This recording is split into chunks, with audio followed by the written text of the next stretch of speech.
बिस्मिल्लाहिर्रहमानिर्रहीम। अस्सलाम वालेकुम। आप देख रहे हैं अलिफ न्यूज़ और मैं हूं आपके साथ माजिद अली। शामिल करते हैं पाकिस्तान और दुनिया भर से ब्रेकिंग न्यूज़ हेडलाइंस। अमेरिका ने तुर्की को F-16 जंगी तैयारों की फ़रोख्त की मंजूरी दे दी। अमेरिका ने तुर्की को $23 अरब मालियत के 40 F-16 लड़ाका तैयारों की फराहमी की मंजूरी दे दी है। अल जज़ीरा की रिपोर्ट के मुताबिक अमेरिका ने तुर्की को F-16 फराहम करने की मंजूरी तुर्क पार्लियामेंट की इजाज़त से स्वीडन को नेटो की रुकनीत देने की इजाज़त के बाद दी है। रिपोर्ट में बताया गया है कि कांग्रेस ने तुर्की के साथ $23 अरब मालियत के मुआहदों की मंजूरी दी थी और अमेरिकी स्टेट डिपार्टमेंट ने जुमे की रात को ही इसकी तौसीक कर दी। अमेरिका ने तुर्की के अलावा यूनान को $8.6 अरब मालियत के जदीद F-35 लड़ाका तैयारों की फराहमी की मंजूरी भी दी है। ख्याल है कि तुर्की और अमेरिका नेटो इत्तेहादी हैं और यूनान मगरबी फौजी ब्लॉक का भी हिस्सा हैं। यही वजह है कि तुर्की ने जैसे ही स्वीडन की नेटो रुकनीत की मंजूरी दी, दस्तावेजात वाशिंगटन को फराहम किए। इसके बाद अमेरिका ने भी F-16 जंगी तैयारों की फराहमी की तौसीक कर दी। अमेरिका ने 40 F-16 लड़ाका तैयारों और इसके आलात की वसूली से तुर्की के पास मौजूद 89 F-16 तैयारों की तादाद में ज़बरदस्त इजाफा होगा और दफाई सलाहियत में भी मज़ीद इजाफा होगा। तुर्की ने अमेरिका से अक्टूबर 2021 में F-16 के वसूल का मुआहदा किया था, लेकिन इस मुआहदे पर अमल दरामद स्वीडन की नेटो रुकनीत में ताख़ीर की वजह से इल्तवा का शिकार हो गई थी और अमेरिकी कांग्रेस ने रुकावटें खड़ी कर दी। खबर के अगले हिस्से में बात करते हैं। इसराइल ने जनूबी लबनान पर हमले की तैयारियां शुरू कर दी। इसराइल से सामने आने वाली रिपोर्ट्स के मुताबिक सहूनी अफवाज इसराइल और लबनानी सरहद के तरफ रसद के बड़े पैमाने पर नकलो हमल कर रही हैं। दूसरे महल्ले में इसराइल और हिजबुल्लाह की जंग होगी। I-24 न्यूज़ की रिपोर्ट के मुताबिक अगर सफारती कोशिशें नाकाम हो जाती हैं तो इसराइल जनूबी लबनान पर हमला कर देगा और हिजबुल्लाह को दरियाए लेतानी से दूर हटाने की कोशिश करेगा। रिपोर्ट्स के मुताबिक हिजबुल्लाह ने 1 माह से ज़्यादा अरसा कबल जंगबंदी को मुस्तरद कर दिया था और वो बाकायदगी से शिमाली इसराइल में सहूनी फौजी तंजीबात को निशाना बना रही है। खबर के अगले हिस्से में बात करते हैं। आलमी अदालत इंसाफ के फैसले के बावजूद गजा पर इसराइली फौज के हमले बंद ना हो सके।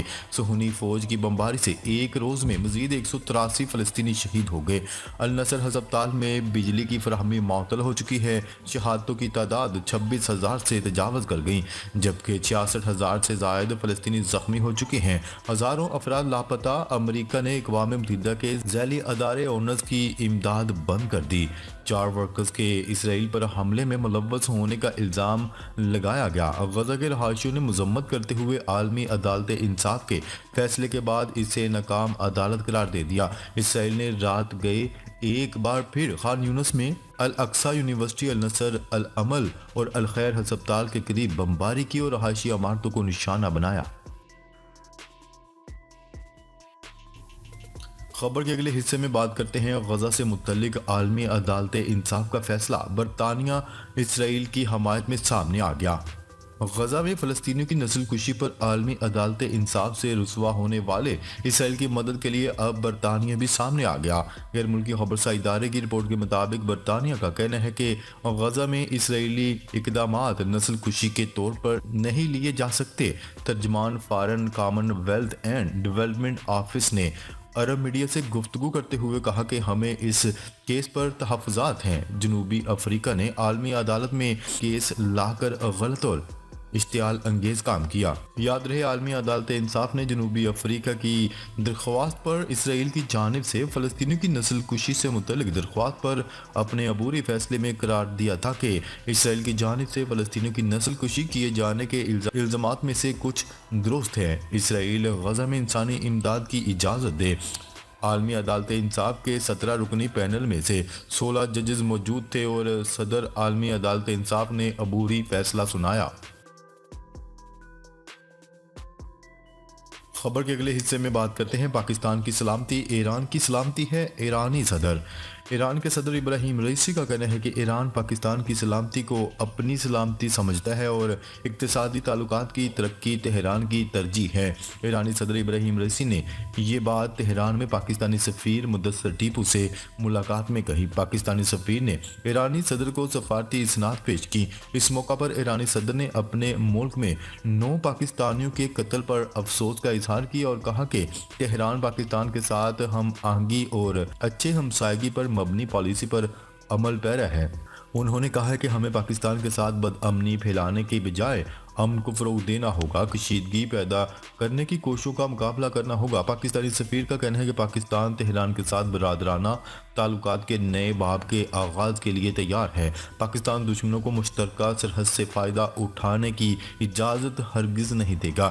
دوسری جانب ترجمان ایرانی وزارت خارجہ ناصر کنعانی نے ساروان میں پاکستانی شہریوں کے قتل کی مذمت کی ہے اور کہا کہ افسوسناک واقعہ کی متعلقہ حکام کی طرف سے تحقیقات جاری ہیں۔ حکومت پاکستان اور متاثرین کے اہل خانہ سے ہمدردی کا اظہار کرتے ہیں۔ ترجمان ایرانی وزارت خارجہ ناصر کنعانی نے مزید کہا کہ دشمنوں کو ایران اور پاکستان برادرانہ تعلقات کو نقصان پہنچانے کی اجازت نہیں دیں گے۔ خبر کے اگلے حصے میں بات کرتے ہیں بنگلہ دیش میں بھارت کے خلاف انڈیا آؤٹ مہم نے زور پکڑ لیا۔ بنگلہ دیش میں ہندوستان کے خلاف مہم نے زور پکڑ لیا اور عوام نے اپنے ملک میں ہندوستان کی مداخلت کو مسترد کر دیا۔ پاکستان بنگلہ دیش میں انڈیا آؤٹ کے نام سے مہم نے بنگلہ دیش اور ہندوستان کی حکومت کو شدید تشویش پر پریشانی میں مبتلا کر دیا۔ 7 جنوری 2024 کو بنگلہ دیش میں یک طرفہ الیکشن منعقد ہوئے جن میں شیخ حسینہ نے متنازعہ طور پر کامیابی حاصل کی۔ شیخ حسینہ کی جیت کے اعلان کے فوری بعد عوام نے نتائج کے متعلق تشویش اور شکوک کا اظہار کیا۔ بنگلہ دیش کے عوام نے شیخ حسینہ کی متنازعہ جیت کا ذمہ دار مودی سرکار کو ٹھہرایا اور شدید رد عمل کا مظاہرہ کیا۔ امریکہ نے بھی بنگلہ دیش میں شفاف الیکشن منعقد کروانے پر زور دیا، جس کے باوجود الیکشن کے نتائج میں دھاندلی اور بے ایمانی صاف دیکھی جا سکتی ہے۔ حسینہ اور مودی ماضی میں بھی متنازعہ موضوعات اور مسئلے پر ایک دوسرے کا ساتھ دیتے نظر آئے ہیں، جس کے خلاف بنگلہ دیش کے عوام نے ہمیشہ سخت ناراضگی کا اظہار کیا۔ بنگلہ دیش میں بائیکاٹ انڈیا اور انڈیا آؤٹ جیسی مہمات عوام میں خاصی مقبولیت حاصل کر چکی ہیں۔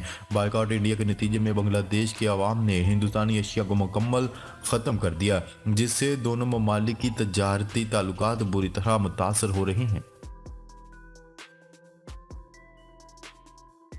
خبر کے اگلے حصے میں بات کرتے ہیں سان فرانسسکو بھارتی یوم جمہوریہ پر سکھوں کا بھارتی قونصلیٹ کے سامنے بڑا مظاہرہ۔ امریکی ریاست کیلیفورنیا کے شہر سان فرانسسکو میں بھارت کے یوم جمہوریہ کے موقع پر سکھوں کی بڑی تعداد نے بھارتی قونصلیٹ کے سامنے مظاہرہ کیا۔ غیر ملکی میڈیا کی رپورٹ کے مطابق مظاہرے میں خواتین اور بچوں سمیت سکھ کمیونٹی کی بڑی تعداد نے شرکت کی اور بھارتی قونصلیٹ کے سامنے خالصتان کے جھنڈے لہرائے۔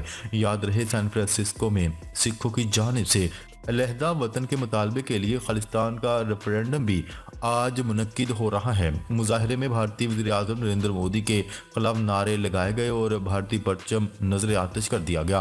مظاہرین کا کہنا تھا کہ خالصتان لے کر رہیں گے، مودی سکھوں، مسلمانوں سمیت دیگر اقلیتوں کا قاتل ہے۔ خیال ہے کہ بھارت کے یوم جمہوریہ کو مقبوضہ کشمیر، آزادی کشمیر اور پوری دنیا میں رہنے والے کشمیری ہر سال یوم سیاہ کے طور پر مناتے ہیں۔ خبر کے اگلے حصے میں بات کرتے ہیں چینی وزیر خارجہ وانگ ای کی امریکی قومی سلامتی کے مشیر جیک سیلون سے اہم ملاقات۔ چینی وزارت خارجہ کے مطابق وانگ ای کی جیک سیلون سے دورہ تھائی لینڈ میں ملاقات ہوئی۔ ملاقات میں دونوں رہنماؤں نے یوکرین، مشرق وسطیٰ، شمالی کوریا، بحیرہ جنوبی چین اور میانمار کی صورتحال پر تبادلہ خیال کیا۔ وانگ ای نے امریکہ کو واضح کر دیا کہ تائیوان کی آزادی کا مسئلہ امریکہ چین تعلقات کے لیے بڑا خطرہ ہے۔ ناظرین، اب تک کے لیے اتنا ہی۔ مزید خبریں لے کر بہت جلد آپ کی خدمت میں حاضر ہوں گے۔ تب تک کے لیے اپنا خیال رکھیے گا۔ اللہ نگہبان۔